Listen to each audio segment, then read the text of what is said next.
18 मार्च 2021 हरियाणा के इतिहास में वो काला दिन लिखा जाएगा जिसको पहला याद रखें। ड्रैकोनियन ऐसा कानून है जो आपका प्रिवेंटिव ना होके डेटरेंट एक्शन या डेटरेंट एक्ट स्टेट का सत्ता खुद विपक्ष में कभी होगी तो ये भी इस कानून के रहते आंदोलन नहीं कर पाए। 18 मार्च 2021 हरियाणा के इतिहास में वो काला दिन लिखा जाएगा जिसको सदियां याद रखेंगी, यानी कि लम्हों की खता और सदियों उसका बुरे नतीजे भुगतेंगी।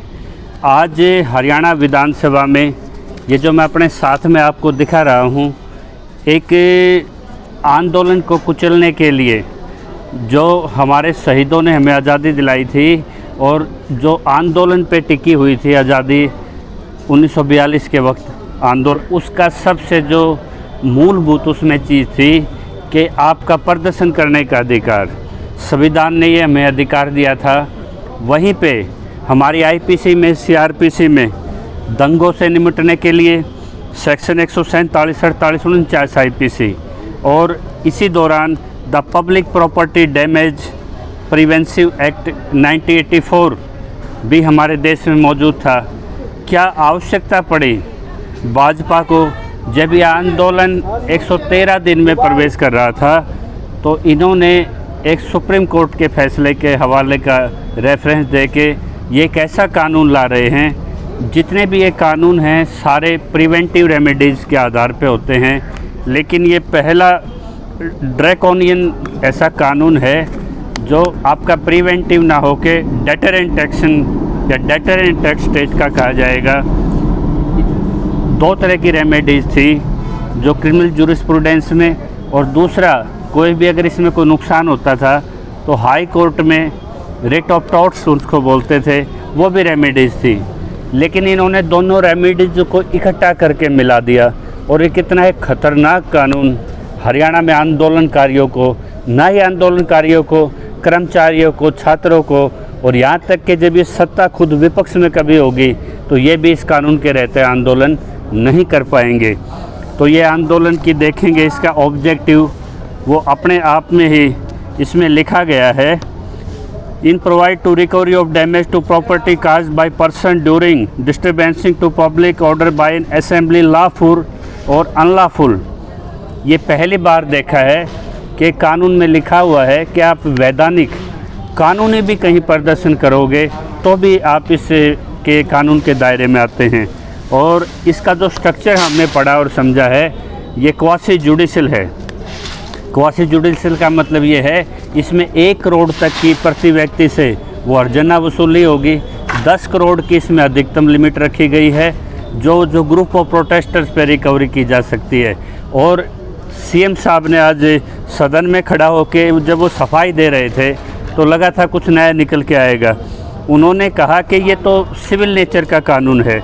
मैं ध्यान दिलाता हूँ उनका सेक्शन 3 पे, जिसमें पुलिस को एफआईआर करके उसका कॉग्निजेंस लेके एसडीएम को रिपोर्ट करनी होती है, और एसडीएम स्तर से लेके डिस्ट्रिक्ट स्तर पे इन्होंने इसमें कंट्रोलिंग अथॉरिटीज़ बनाई हुई हैं। इस कानून के क्या क्या पहलू हैं आइए चलिए उन पर जान लेते हैं। 2007 में सुप्रीम कोर्ट का फैसला आया था, ये destructive property damage versus Andhra Pradesh, ये सिविल रिट थी जिसका निष्पादन करके कुछ गाइडलाइंस आई थी। गाइडलाइंस पुलिस के लिए भी आई थी, स्टेट के लिए भी आई थी, मीडिया के भी लिए आई थी, लेकिन अभी आंदोलनकारियों पर सीधे तरह लागू होगा। और ये आज ध्वनि मत से वहाँ पे पास हुआ है, और धिक्कार है उन नेताओं पे, चाहे वो विपक्ष के हैं या पक्ष के हैं, जो इस काले कानून के बनते वक्त वहाँ मौजूद थे और इसको रोक नहीं पाए। इसका देखेंगे आप, इसमें क्लेम कमिश्नर की इसमें नियुक्ति की गई है जो सब डिविजनल एसडीएम लेवल पे काम करेगा, और सेक्शन 6 के अंदर इसको अधिसूचित किया गया है। इन्होंने सेक्शन 2 की परिभाषा में डैमेज दी हैं, loss, injury, deterioration caused, omission of any person to property of central government, और इन्होंने कहा डिस्ट्रीब्यूशन टू पब्लिक ऑर्डर। तो इसमें जिसकी कोई क्षति होती है उसके लीगल रिप्रेजेंटेटिव को भी इसमें एक राइट दिया गया है। अब आते हैं हम इसके कॉग्निजेबल ऑफेंस पे। सेक्शन 3 में लिखा गया है इसमें पुलिस ऑफिसर तुरंत इस पे FIR करके डिस्ट्रिक्ट मजिस्ट्रेट को रिपोर्ट करेगा और जो प्रोसीजर्स है वो पुलिस के थ्रू इसमें निकलेगा। और कोई भी सरकारी संस्थान से जुड़ी चीज़ है तो हेड ऑफ डिपार्टमेंट किसी आदमी को इसमें ऑथराइज कर सकता है। तो ये इसका वो है जो इसको क्वासी जुडिशल शेप देता है। तो इसी तरह इन्होंने इसमें जो प्रावधान किए हैं, इसमें एक्स पार्टी की रेमेडी भी दी गई है। पहले किसी आदमी को नोटिस किया जाएगा, अगर नोटिस के बाद वो वहाँ उपस्थित नहीं होता तो उसको एक्स पार्टी रेमेडीज भी दी गई हैं। आपकी संपत्ति जब्त करने के भी अधिकार हैं। और सबसे जो इसमें जो एक्सप्लेनेशन दी गई है सेक्शन 10 में कि सिविल कोर्ट की तरह इसमें असीमित अधिकार इनको ट्रिब्यूनल्स को दे दिए गए हैं। और ट्रिब्यूनल्स की प्रोसीडिंग को हालांकि इसमें जुडिशल बताया गया है और ये समय बाधित एक प्रक्रिया रहेगी। 3 महीने के अंदर इसमें जो भी क्लेम है आपके वो उनको निपटाने होंगे। और इसमें जो पावर्स दी गई है, समनिंग की पावर है, डिस्कवरी डॉक्यूमेंट प्रोडक्शंस की पावर है, और जितने भी आपकी इसमें गवाही रिटर्न स्टेटमेंट होनी है जो क्वासी जुडिशल मैंने बताया समरी ट्रायल पे जाएंगी, वो एफिडेविट की फॉर्म में होंगी। एविडेंस एक्ट इसमें प्योरली तरह से लागू होगा। और एक से अधिक इसमें जो नुकसान हुआ है उसका तकनीकी आधार पर मुआवजा अवलोकन की पुनर्समीक्षा के भी इसमें अथॉरिटीज़ को असीमित अधिकार दिए गए हैं। और आप देखेंगे इसमें इम्पैक्ट ऑन सोशल मीडिया, अगर आप इसमें कहीं पे अपने विचार व्यक्त करते हैं, वो ट्विटर, फेसबुक या कहीं से भी, तो इसमें जो सेक्शन 14 में अंडर क्लॉज 2 में जो दिया गया है, उसने कहा कि जब भी कोई प्रोटेस्ट होगा, उस प्रोटेस्ट को कोई लीड कर रहा होगा या वो जो जिसके बैनर के या यूनियन के अंदर वो प्रदर्शन होगा वो भी इसके अंदर कवर होगा। प्लानिंग यानी कि जो योजना बनाएंगे किसी की भी, यानी कि अब जब भी आप पीसफुल तरीके से कहीं प्रोटेस्ट के लिए इकट्ठे होंगे, वो लीडर भी, उसमें शामिल लोग भी, और उसमें जो डिस्कस करेंगे उसको योजना का रूप दिया जाएगा। सहायक, exhorting, instigating, participating and committing the incident that lead to damage, यानी कि उकसाना भी शामिल है, भागीदारी भी, प्रोक्स गवाही भी। यानी कि इस आंदोलन में जहां बैठ के कोई चीज़ आप डिस्कस करेंगे वो जगह वाला भी इसमें शामिल है। किसी सोशल मीडिया प्लेटफॉर्म पे करेंगे वो भी इसमें इन्वॉल्व किया जाएगा। यानी कि कहीं से ये गुंजाइश नहीं छोड़ी कि पीसफुल प्रोटेस्ट के लिए जो संविधान हमें एक अधिकार देता था कि हम कहीं भी बगैर हथियार के शांतिपूर्वक तरीके से कोई संगठन बना सकते हैं, उनकी मीटिंग कर सकते हैं, जब आपके राइट इन्फ्रिंज हो तो आप उस पर कोई प्रदर्शन कर सकते हैं। तो इसमें कुर्की तक के अधिकार दे दिए गए हैं कि लैंड रेवेन्यू भी के तहत भी आपसे रिकवरी हो सकती है। और इस क्लैरिफिकेशन में 10 करोड़ अधिकतम इसमें मात्रा रखी गई है। यहाँ तक कि जो इस सरकारी खजाने में आपसे रिकवरी जाएगी, आपके जितने बैंक खाते, आपकी प्रॉपर्टी जितनी प्रदर्शनकारियों की होगी वो प्रॉपर्टी भी उसमें अटैच करने के इसमें अधिकार दिए गए हैं। आपको देखा होगा जितने भी ये सुरक्षा बल हैं हमारे, अर्धसैनिक बल है, पुलिस है, इनकी तनख्वाह हमारे टैक्स पेयर देते हैं। लेकिन किसी आंदोलन की सुरक्षा के लिए जो पुलिस लगाई जाएगी, एक्स्ट्रा फोर्सेस लगाई जाएगी, उनकी रिकवरी भी उस आंदोलन में जुड़े हुए लोगों से की जाएगी। सिर्फ इनको ये देखना है कि आंदोलन में कितने लोग हैं, उनको कैसे कवर करना है। जिला स्तर पे ये रेमेडी है, यानी कि डबल जियोपार्डी है। इसमें आप पहले टैक्स पर पे करके उनकी तनख्वाह दीजिए और फिर आंदोलन के नाम पे डबल आप उनको पेनल्टी दीजिए। तो इसमें व्यक्तिगत सुरक्षा, अगर किसी दुकानदार ने किसी पेट्रोल पंप पे कहीं भी उसने अपने वर्कर रखे हुए हैं और उसको दिखाता है कि मेरी सुरक्षा है संस्थान के, उसका काम भी आपकी वजह से बाधित है, वो डैमेज भी आप लोगों पे पड़ने वाली है। और डैमेज ही नहीं, 6% एनुअल ब्याज के साथ इसमें पड़ेगी। और यदि आप इस फैसले से चाहेंगे कि कहीं पीड़ित हैं और आप इसको हाई कोर्ट में चैलेंज करना चाहते हैं तो 20% आप इसको जो आप पे क्लेम डाला जाएगा, अफेक्टेड पर्सन या अफेक्टेड अथॉरिटी डालेगी, उसका 20% आपको एडवांस में जमा कराना पड़ेगा। और जो भी प्रोसीडिंग में कहीं गड़बड़ होती है, जो ट्रिब्यूनल के अधिकारी हैं उनको पब्लिक सर्वेंट की इम्यूनिटी दी गई है, उन पे कोई प्रोसीडिंग नहीं चलेगी। यहाँ तक कि उनको एक इम्यूनिटी भी इस एक्ट में खुल के दी गई है। और जो क्रिमिनल जो एक्टिविटी है, जैसे आप पे सेक्शन 148 दर्ज हो गया, और जो एक्टिविटी होगी वो अलग रहेंगी।